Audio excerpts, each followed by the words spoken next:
My name is Sarah Mitchell, and I never planned on buying my mother-in-law's company. The first time I met Eleanor Thompson, she looked me up and down with those steel blue eyes that seemed to catalog every flaw. We were at Le Mien, an upscale French restaurant with crisp white tablecloths and waiters who move like ghosts between tables. "So, you work in corporate finance?" she asked, her voice dripping with the same disdain she might use when finding a stain on her silk blouse. I nodded, trying to keep my smile in place as I explained my role as a financial analyst at Dataworth Investments. I added, hoping the name of the respected firm might impress her. Eleanor's perfectly manicured fingers tapped against her water glass. "A starter position, I assume." Before I could correct her, "I'd recently been promoted to senior analyst," she continued. "That dress, Macy's." The way she said it made the department store sound like a discount bin at a garage sale. I felt my cheeks warm but kept my composure. "It's actually from Nordstrom." David, my boyfriend of 8 months and her only son, had excused himself to take a work call moments before, leaving me alone with Eleanor for the first time. She leaned forward slightly, her diamond earrings catching the light. "Let me give you some advice, Sarah. My son is a Thompson. He needs someone with connections, with breeding, with a future." Her eyes narrowed as she delivered the blow. "You'll never be good enough for him." The words hit me like ice water. I opened my mouth to respond when David returned, oblivious to the tension crackling between us. "Sorry about that," he said, kissing my cheek before sitting down. "Mom, I hope you've been getting to know Sarah." Eleanor's face transformed instantly into a warm smile. "Of course, darling. We were just having a lovely chat about her career." That night I lay awake replaying her words, the dismissal in her eyes. I curled closer to David's sleeping form, wondering if she was right. By morning, though, a different feeling had replaced the hurt determination. Eleanor Thompson had no idea who she was dealing with. I wouldn't just prove I was good enough for her son. I'd show her I was someone to be reckoned with. I met David Thompson during my final year at Princeton. We were both in an advanced economics seminar, and I consistently outperformed him, something he found both frustrating and fascinating. "How do you always know which variables matter?" he asked after class one day, his genuine curiosity breaking through his privileged confidence. What David didn't know was that I'd worked harder than anyone to be in that classroom. My mother had raised me alone after my father left when I was 4. She juggled 3 jobs, waitressing, administrative work, and weekend retail to keep a roof over our heads. I'd worked every summer since I was 14, earned a partial scholarship, and took out loans for the rest. Every economic theory had real-world applications in my life. Money wasn't abstract when you've watched your mother count pennies at the grocery store. Our relationship developed quickly. David was charming, kind, and unlike many of his wealthy peers, seemed to value my perspective. "You see things differently," he told me one night as we studied late in the library. "I've been taught to look at business like a game of chess. You see it like a battlefield." I didn't realize then how prophetic those words would be. The first time David took me to the Thompson estate in Greenwich, Connecticut, I felt like I'd stepped onto a movie set. Manicured gardens surrounded the colonial mansion with its white columns and perfect symmetry. Inside, original artwork hung on walls and furniture that belonged in museums sat casually arranged in rooms, larger than the apartment I shared with 2 roommates. Eleanor Thompson greeted me with a practiced smile that never reached her eyes. "So lovely to finally meet you," she said, air kissing near my cheeks. "David has been quite mysterious about you." That first dinner was an interrogation disguised as polite conversation. "And what does your father do?" Eleanor asked, knowing from David that my father wasn't in the picture. "My mother was my only parent," I replied evenly. "She worked in administrative services." I didn't mention the waitressing or retail jobs. "How resourceful of her," Eleanor responded. The Thompson family has been in luxury design for 3 generations. Arthur's grandfather started with a single showroom in Manhattan. Arthur, David's father, seemed kinder than his wife, occasionally steering the conversation to more neutral territory when Alana's questions became too pointed. When David proposed 6 months later, I said yes without hesitation. I loved him completely. The engagement party at the Thompson estate should have been a warning. Eleanor had taken control of every detail, from the guest list, heavily weighted with Thompson connections, to the menu featuring inside jokes from David's childhood that excluded me. While getting a fresh drink, I overheard Eleanor telling her friend, "It's a phase." David always had a thing for rescuing strays. Before I could process this, she accidentally bumped into me, spilling red wine down the front of my dress. "Oh dear," she said, not sounding sorry at all. "White is so impractical, isn't it?" The wedding planning became a battleground. Eleanor vetoed my first choice of venue, too urban. My preferred florist. They did the Henderson wedding, and it was a disaster. And even had opinions about my dress. "Something sleeved would be more appropriate for your figure, dear." David consistently played peacemaker. "Mom just wants the best for us," he'd say. "It's easier if we compromise." Each time I gave in, a little piece of my resolve chipped away. On our wedding day, I discovered the errors in the seating chart that separated my college friends and placed my mother at a back table.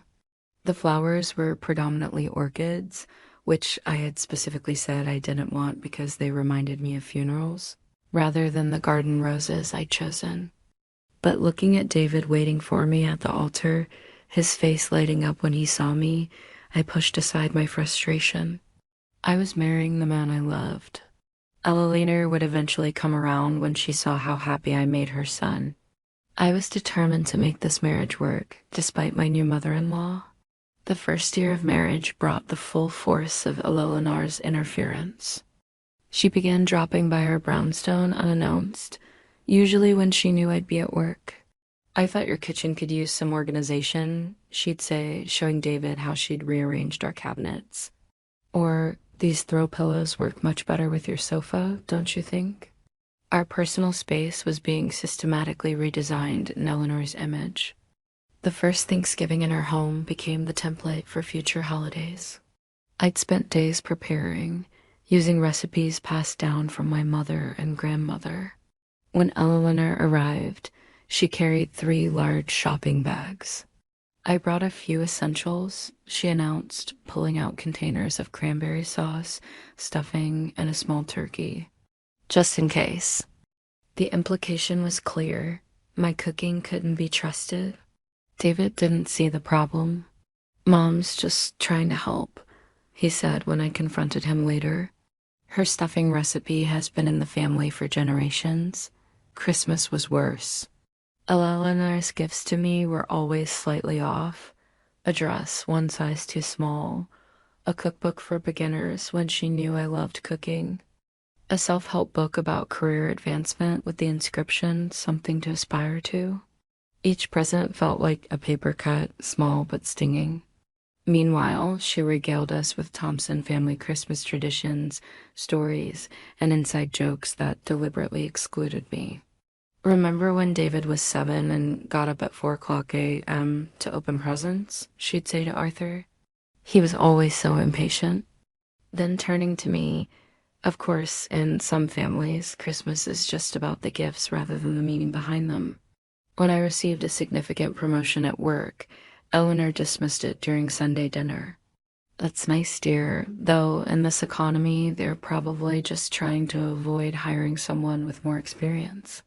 David's response was always the same. "That's just how Mom is. She doesn't mean anything by it." But she did mean it, and her campaign against me was escalating. During a summer garden party at the Thompson estate, I overheard Eleanor on the phone in the kitchen. "No, Margot, I don't think it will last another year." David's beginning to see she doesn't fit into our world. Once the novelty wears off, he'll come to his senses. I decided enough was enough. That evening, I tried to establish boundaries. "Eleanor," I said carefully when we had a moment alone, "I feel that sometimes your comments about my background and choices are hurtful." Her face transformed instantly. Her eyes filled with tears and her lower lip trembled. "After everything I've done to welcome you into our family," she whispered.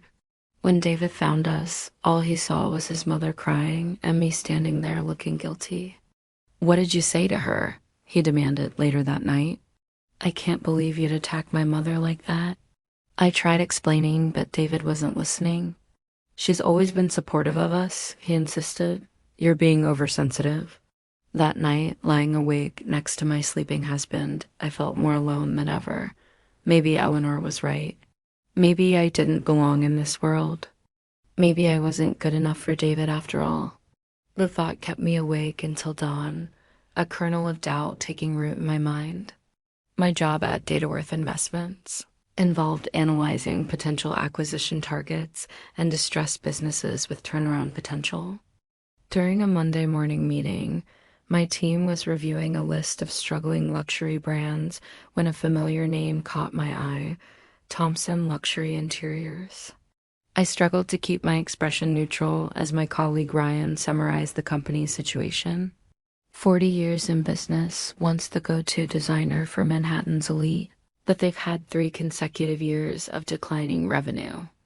They're still coasting on reputation, but their business model is outdated, and they're hemorrhaging clients to more contemporary firms. My personal feelings aside, my professional interest was piqued. I stayed late that evening, researching everything I could about my mother-in-law's company. The Thompson name had once been synonymous with classic luxury interior design. Eleanor had taken over from Arthur's father 30 years ago and had initially grown the business. Recent years, however, told a different story. Financial reports revealed mounting debt, declining client retention, and a failure to adapt to changing market trends. 3 designers had left in the past year alone. There was potential there. The brand still had value, but the company needed a complete overhaul. Coincidentally, the next day, I had lunch with a client who mentioned they recently backed out of a contract with Thompson Luxury Interiors. Eleanor Thompson refuses to embrace digital design tools, my client complained. Everything is still done by hand, which extends the timeline by months. And her taste is stuck in the last century, all heavy drapes and mahogany, when everyone wants open, sustainable spaces now. I asked careful questions about what would have made them stay with the company. Their answers confirmed my analysis. Thompson Interiors needed modern project management, updated design aesthetics, and a digital presence. That evening, I tentatively raised the subject with David.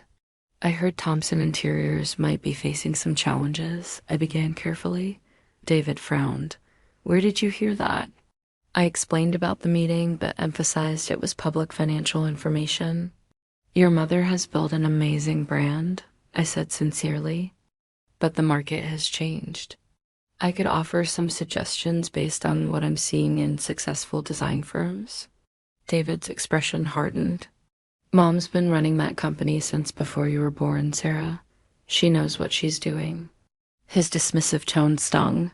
"Besides," he continued, "any problems are temporary. The Thompson name means something in this industry." I dropped the subject, but the seed of an idea had been planted. If Eleanor wouldn't accept me as family, perhaps there was another way to earn her respect. Business was a language we both understood. The thought flickered briefly. What if I could help save her company? Not for her sake, but to prove my value in terms she couldn't dismiss. The idea followed me through the next few days, evolving and taking shape. I found myself analyzing Thompson Interiors not just as my mother-in-law's company, but as a potential business opportunity. If Eleanor couldn't see my worth as a daughter-in-law, maybe she would recognize my skills as a businesswoman. The quarterly Thompson family dinner was a tradition I'd come to dread. Held at the estate with extended family and close friends, It was Eleanor's stage to showcase her perfect family and to subtly undermine me. I prepared meticulously for this particular evening, choosing a conservative navy dress and pearl earrings that even Eleanor couldn't critique. I arrived with David, smiling and determined to maintain peace. "Sarah, you look appropriate," Eleanor greeted me, which from her was almost a compliment. The first hour passed pleasantly enough. I chatted with Arthur about his golf game and exchanged recipes with David's Aunt Patricia. Eleanor was in her element, discussing a new client she claimed to have secured, the heir's Manhattan penthouse, a complete redesign. I later learned this was entirely fabricated. During the main course, the conversation turned to business and the economy. Arthur mentioned a report about luxury markets weathering the economic downturn. "Certain segments are doing well," I offered carefully, "though customer expectations are evolving rapidly in the digital age." Eleanor's head snapped up. "What would someone like you know about luxury markets?" The table fell silent. I kept my voice steady. "It's part of my job to analyze various sectors, including luxury goods and services." Eleanor's smile was arctic. "Analysis from behind a desk is hardly the same as 30 years of experience, dear." I nodded, trying to diffuse the tension. "Of course not. I just find it interesting how digital integration is becoming essential even in traditional luxury spaces." Eleanor's eyes narrowed. "Thompson Interiors doesn't need to chase trends. Quality and tradition are timeless." I should have stopped there, but I made the mistake of adding, "Acting to new technologies doesn't mean sacrificing quality. It can enhance the client experience." Eleanor set down her fork with deliberate precision. "Let me be clear, Sarah. You may have married into this family, but you don't understand our world. My company has served the elite for decades. We don't need advice from someone who grew up shopping at outlet malls." I felt every eye at the table on me as she continued. "You'll never be good enough for this family, and you certainly aren't qualified to comment on my business." The silence that followed was deafening. David, seated beside me, shifted uncomfortably but said nothing beyond a weak, "Mother, please, not now." No one else spoke up. Arthur looked down at his plate. David's cousins suddenly found their wine glasses fascinating. The remainder of the dinner passed in excruciating politeness, with conversation carefully steered to neutral topics. In the car afterward, I finally broke.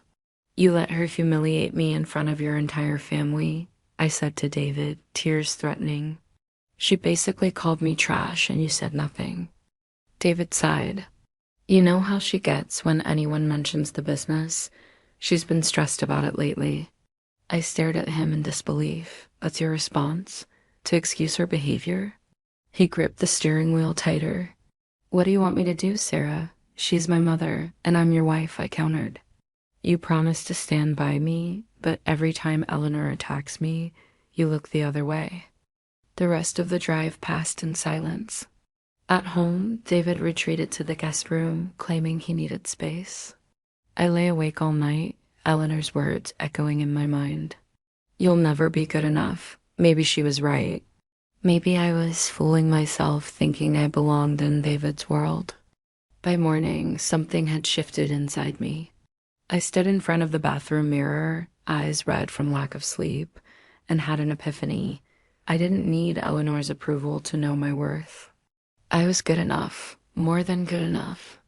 I'd worked my way through college, secured a position at a prestigious firm, and excelled there. If Eleanor couldn't see my value as family, perhaps she would understand the language of business. In that moment, a plan began to crystallize. I didn't need to win Eleanor's approval. I needed to earn her respect. And in the business world, respect came from power and results. The following week, I threw myself into researching Thompson luxury interiors with a new purpose. I requested every public filing, analyzed their client portfolio, and studied their competition. The picture was worse than I initially thought. Beyond the declining revenue, there were tax liens, late vendor payments, and a significant bank loan coming due in 6 months. I contacted former Thomson employees through LinkedIn, framing my questions as market research. The pattern was clear. Eleanor rejected technology, refused to update design aesthetics, and treated staff autocratically. One former designer told me, working there was like being trapped in 1995. We lost the Hamilton account, a $3 million project, because Eleanor insisted on hand-drawn sketches when they specifically requested 3D digital renderings. I arranged coffee with my former business school professor and mentor, Dr. Lillian Chen. I'm considering acquiring a distressed luxury design firm, I explained without mentioning names. The brand has value, but the leadership is resistant to necessary changes. Lillian listened carefully before asking the question that would shape everything that followed. Are you thinking of a hostile takeover or a stealth acquisition? That evening, I registered Phoenix Design Group, LLC, with anonymous ownership through a Delaware corporation. The name felt appropriate, a new entity rising from the ashes of an outdated one. I created a business plan targeting a complete acquisition within 6 months, focusing on 3 strategies: securing key staff, approaching main suppliers with better terms, and attracting Thomson's client base with modernized services. I reached out to investors I'd worked with before, presenting the opportunity as a chance to revitalize a legacy luxury brand. The current management is out of touch, I explained. With updated systems and design direction, we could double revenue within 2 years. 3 investors committed funds, trusting my analysis and track record. I deliberately kept David in the dark. This wasn't just business anymore, it was personal. Each dismissive comment, each undermining action from Eleanor had built to this moment. Did that make my motives impure? Perhaps. But the business case was sound regardless of my personal feelings. Still, doubts plagued me. Late one night, I almost told David everything. He found me at the kitchen table, surrounded by spreadsheets. Working hard? He asked, placing his hands on my shoulders. I nearly confessed then, but remembered his unwavering defense of his mother and his dismissal of my insights. Just a new project, I said instead. Something with potential. I hired a small team reporting directly to Phoenix Design Group, a project manager experienced in digital workflows, a marketing specialist focused on luxury brands, and a headhunter to identify unhappy Thomson employees. We moved carefully, gathering intelligence without revealing our ultimate goal. I documented every instance of Eleanor's business missteps, building a case for why new ownership was necessary. Each time I hesitated, I remembered Eleanor's words at that family dinner, her dismissive glance, the way she'd systematically tried to undermine marriage. This wasn't just revenge, it was business. And in business, sentiment had no place. The plan was set: approach suppliers first to secure material sourcing, then court key designers, then target clients with innovative proposals that Thomson couldn't match. Finally, when Eleanor was vulnerable, Phoenix would offer a payout she couldn't refuse. 6 months of careful maneuvering, and Thomson Luxury Interiors would be mine. The night before launching the first phase, I sat alone in our home office, finger hovering over the send button on the initial supplier outreach emails. This was my last chance to back out. Was I crossing a line? Would this destroy my marriage? But then I remembered Eleanor's smirk as she said I'd never be good enough, and David's silence beside me. I deserve better. I pressed send. The first letter from Phoenix Design Group arrived at Thomson Luxury Interiors 3 weeks later. The offer was reasonable but not generous, a starting point for negotiations. Eleanor's response came through back channels, not interested at any price. As expected, Phase 1 continued. Phoenix approached Thomson's primary fabric supplier, offering to become their biggest client with guaranteed payment terms. Something had failed to maintain. The supplier switched allegiance within a month. Similar arrangements followed with furniture craftsmen, lighting specialists, and artisans who had grown tired of Eleanor's late payments and exacting demands. Meanwhile, my headhunter identified two of Thompson's most talented designers who were frustrated with the company's direction. Phoenix offered them creative freedom, modern tools, and significantly better compensation. They resigned from Thompson the same day, citing creative differences with Eleanor. Eleanor called David that evening, furious. "Someone is systematically poaching my staff and suppliers," she fumed. I pretended to work on my laptop while listening to David try to calm her. "I'm sure it's just market competition, Mom," he soothed. "Maybe it's time to consider some of the changes Sarah suggested." Eleanor's response was loud enough for me to hear across the room. "I don't need advice from your accountant wife." The next phase targeted Thompson's clients. Phoenix Design Group began bidding on projects against Thompson Interiors, offering competitive prices, shorter timelines through digital workflows, and more contemporary design concepts. We won 3 major contracts that would have traditionally gone to Thompson. Simultaneously, I arranged for Phoenix to purchase Thompson as outstanding business loans from banks happy to offload the increasingly risky debt. The combined pressure began to show. Alala was now calling David daily, her composure cracking. "She thinks someone is deliberately trying to ruin her," David told me one night. "The business is in trouble, Sarah. She might lose everything." I managed to look appropriately concerned while suggesting maybe she should consider that buyout offer she mentioned. Receiving, David shook his head. "She's too proud." Thompson Interiors is her life's work. Behind the scenes, Phoenix continued applying pressure.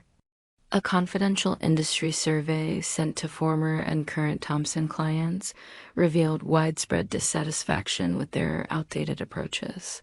The results, anonymized but damning, were circulated among interior design influencers.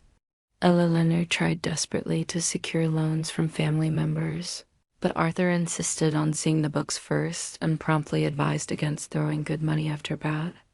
When Phoenix's competing bids consistently came in lower for equivalent work, Eleanor began suspecting corporate espionage. The truth was simpler but more devastating. I understood the market in ways she refused to. The final blow came when the bank called in their loans, demanding payment within 30 days. Eleanor had nowhere to turn. Phoenix Design Group sent a final offer letter, now significantly lower than the original, but still allowing her to save face with a creative consultant role. The meeting between Eleanor and Phoenix's representatives, carefully selected to exclude me, lasted 6 hours. Eleanor emerged with the signed paperwork and tear-stained cheeks. When the confirmation arrived in my private email, I felt a complex mix of emotions, vindication, guilt, regret, and triumph swirling together. I'd done it. Thompson Luxury Interiors was now mine. The company Ella Lehner had insisted I wasn't good enough to comment on was now under my control. The irony wasn't lost on me. As I prepared for the reveal, I wondered if the victory would taste as sweet as I'd imagined, or if the inevitable fallout would make it Pyrrhic.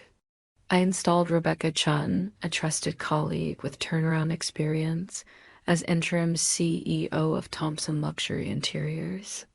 The initial company-wide email maintained Eleanor as a figurehead, while announcing exciting changes coming behind the scenes. I prepared a comprehensive restructuring plan, modernizing everything from design software to client communication processes. For the revelation day, I chose my outfit carefully, a tailored black suit that projected authority without flaunting it. I spent extra time on my appearance, knowing the psychological advantage it would provide. Walking into Thompson Interiors as its owner felt surreal. The receptionist smiled politely, unaware that the Miss Phillips from Phoenix Design Group she announced was actually Mrs. Thompson. Eleanor was in the main conference room with the design team, reviewing concepts for a project, one they were likely to lose to Phoenix if history was any indicator. Rebecca met me in the hallway. Everyone's assembled as requested, she confirmed. Eleanor thinks this is a meeting about a potential collaboration between Thompson and Phoenix. I took a deep breath and entered the room. Eleanor looked up, momentary confusion crossing her face before her society mask slipped back into place. Sarah, what are you doing here? This is a private business meeting. I placed my briefcase on the table. Actually, Eleanor, this meeting is about the future of Thompson Luxury Interiors under its new ownership. Her expression froze. What are you talking about? I removed the acquisition papers from my briefcase and slid them across the table. Phoenix Design Group has acquired Thompson Luxury Interiors. As the founder and CEO of Phoenix, I wanted to personally introduce myself to the team. The room fell silent. Eleanor's face drained of color as she stared at the documents, recognition dawning. This is impossible, she whispered. I addressed the design team calmly. I'll be meeting with each department this week to discuss our new direction. For now, please give Mrs. Thompson and me the room. Once alone, Eleanor's composure shattered. You manipulated me, used my own son against me. This is unconscionable. I remained calm.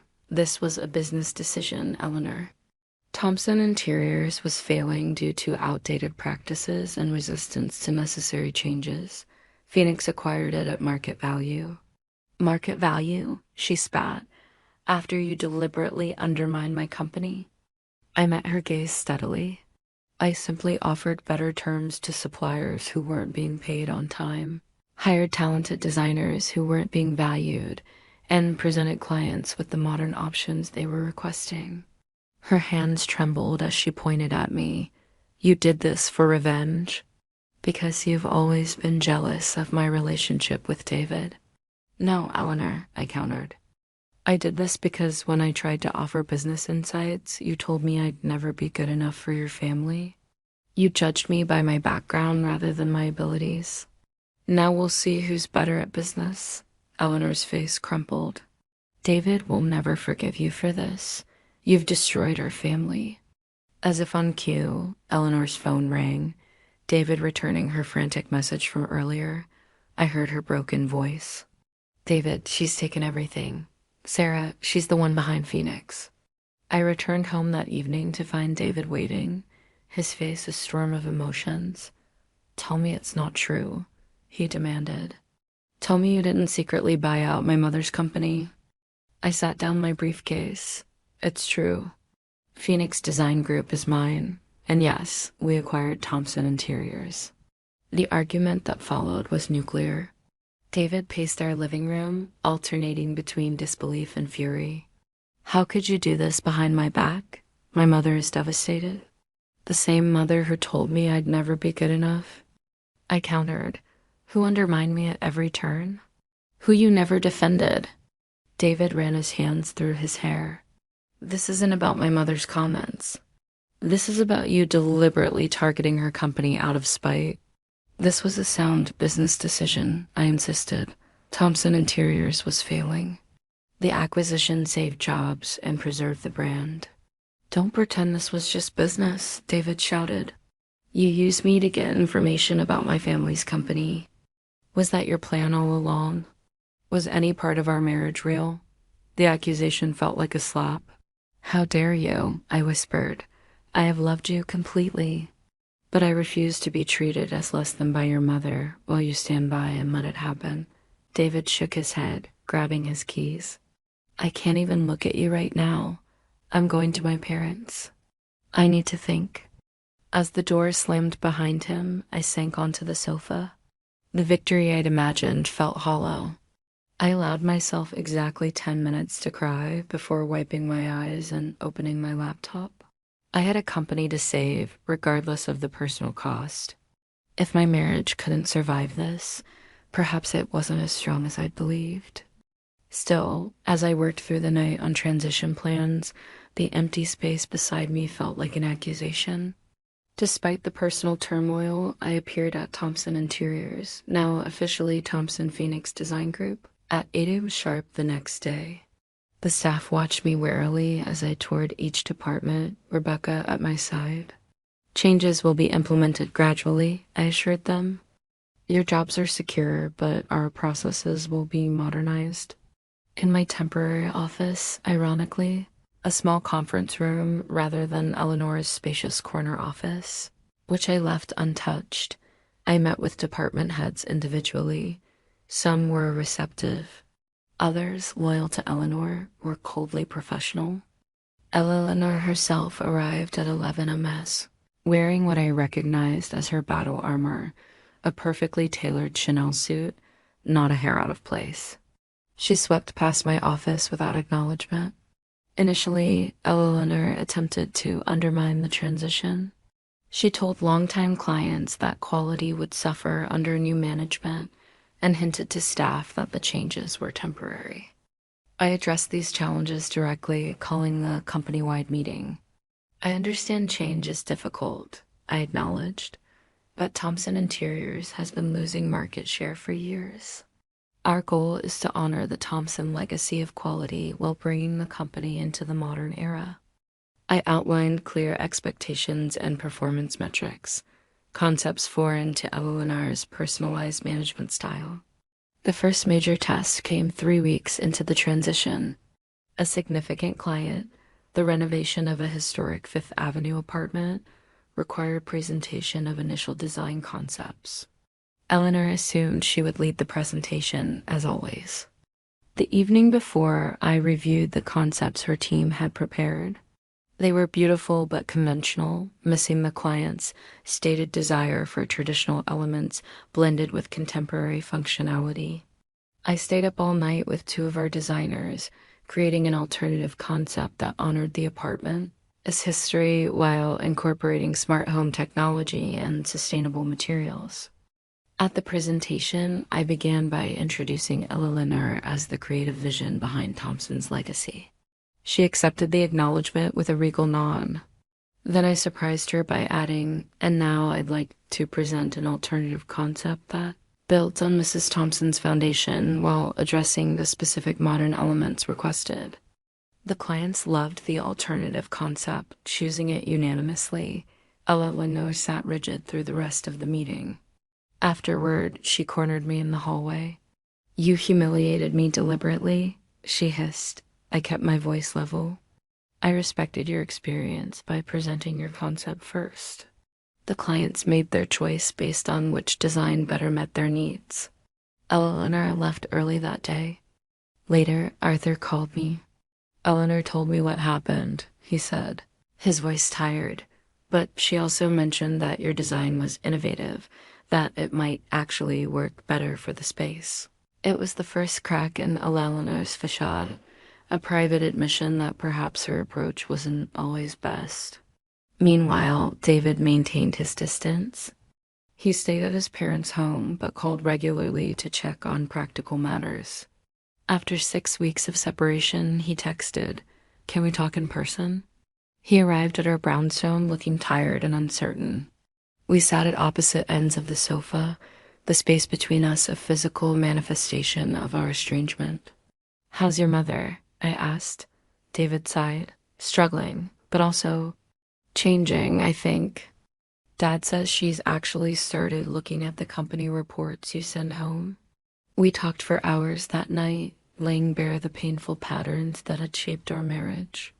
"I should have stood up to her," David admitted finally.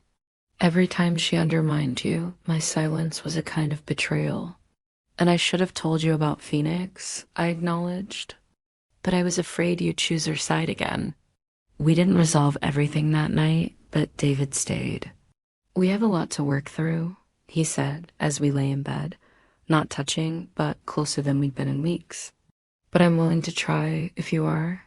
The first family dinner after the acquisition was excruciating. Eleanor was subdued, her usual commanding presence diminished. Arthur carried much of the conversation, asking pointed questions about the business that allowed me to explain our vision without sounding boastful.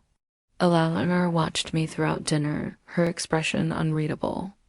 As we prepared to leave, she said stiffly, The Henderson's project looks acceptable. The integration of smart lighting was appropriate. From Eleanor, this qualified as high praise. Walking to the car, David squeezed my hand. Did my mother just compliment your design decision? I nodded, surprised myself. I think she did. The power shift was subtle but unmistakable. The woman who had once declared I'd never be good enough was now acknowledging my business decisions, and perhaps that was a better foundation than anything Meek had before. 1 year after the acquisition, Thompson Phoenix Design Group celebrated its most profitable quarter in 15 years. The company headquarters had been renovated, ironically using an innovative design that maintained classic elements while incorporating modern functionality.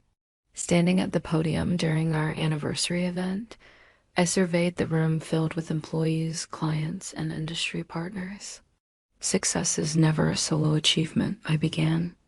Thompson Design has a 40-year legacy of excellence, and Eleanor Thompson's vision established the foundation of quality and attention to detail that remains our hallmark. Eleanor, seated at the front table beside Arthur and David, looked up in surprise. I hadn't told her I would acknowledge her publicly. While we've implemented new technologies and approaches, we've maintained the core values that made this company special, I continued. That balance of tradition and innovation will guide us moving forward. After the formal presentations, Eleanor approached me at the bar. That was generous of you, she said, studying her wine glass. Truthful, I corrected. The Thompson name still means something in this industry. My goal was never to erase that legacy. She nodded slowly. The Chambers project turned out well. The integration of traditional moldings with the contemporary lighting was effective. Over the following months, Eleanor and I established a tentative professional relationship. The breakthrough came unexpectedly through a high-profile historical renovation. The client wanted to preserve the 19th century architectural details while creating a thoroughly modern living space, a perfect metaphor for our company's evolution. I asked Eleanor to collaborate directly with me on the concept. Your knowledge of historical detail is unmatched, I acknowledged. I want to learn from you while contributing my own perspective. The project became a turning point. Eleanor's expertise in classical design elements complemented my understanding of contemporary needs and technologies. The result was genuinely collaborative and won industry recognition. One evening, working late at the office, Eleanor brought me a cup of coffee, a small gesture, but significant from a woman who had once expected others to serve her. I've been thinking about the Sullivan proposal, she said, sitting across from me. We discussed design options for 30 minutes before Eleanor said abruptly, I was wrong about you. I looked up, startled. I judged you by your background, not your abilities, she continued. I was afraid. Afraid? I echoed. Eleanor's perfectly manicured nails tapped against her coffee cup. David was always mine. Then suddenly there was you, and you were capable, independent, strong-willed. She smiled faintly. Rather like me, though I wouldn't have admitted it then. It wasn't a full apology, but from Eleanor, this acknowledgement was monumental. 2 weeks later, I called Eleanor into my office. I'd like to offer you the position of creative director, I said, sliding the contract across my desk. Not as a courtesy, but because you've earned it. Your work on the Sullivan project proved your value to this company. Eleanor's surprise was evident. You're offering me a promotion? I nodded. Your institutional knowledge, combined with your willingness to adapt, makes you uniquely qualified. This isn't charity, Eleanor. It's business. She studied me for a long moment before signing the contract. Sarah Thompson, she said, using my married name deliberately. I believe we may finally understand each other. At home, David noticed the change in our dynamic. You and Mom actually seem to be working well together, he observed one night over dinner. The world must be ending. I laughed. Let's just say we've reached a détente. Our marriage had changed too. David had begun setting boundaries with his mother, no longer automatically taking her side. I told Mom we wouldn't be at Sunday dinner this weekend. He informed me one Friday. I thought we could go to that bed and breakfast in the Burgers instead. Just us. The woman who had once felt she needed to prove herself worthy of the Thompson name now recognized her own value. The acquisition that began as revenge evolved into something more meaningful, a genuine business success, and surprisingly, a path to mutual respect with Eleanor. The final proof came during a client meeting when a potential customer questioned my background. Before I could respond, Eleanor interjected. Sarah Thompson built this company's current success through vision and determination. She represents exactly the kind of innovative thinking you want designing your home. Later, she explained her intervention simply. It was the truth, and besides, no one gets to criticize my daughter-in-law except me. It wasn't conventional affection, but from Eleanor, it was significant progress.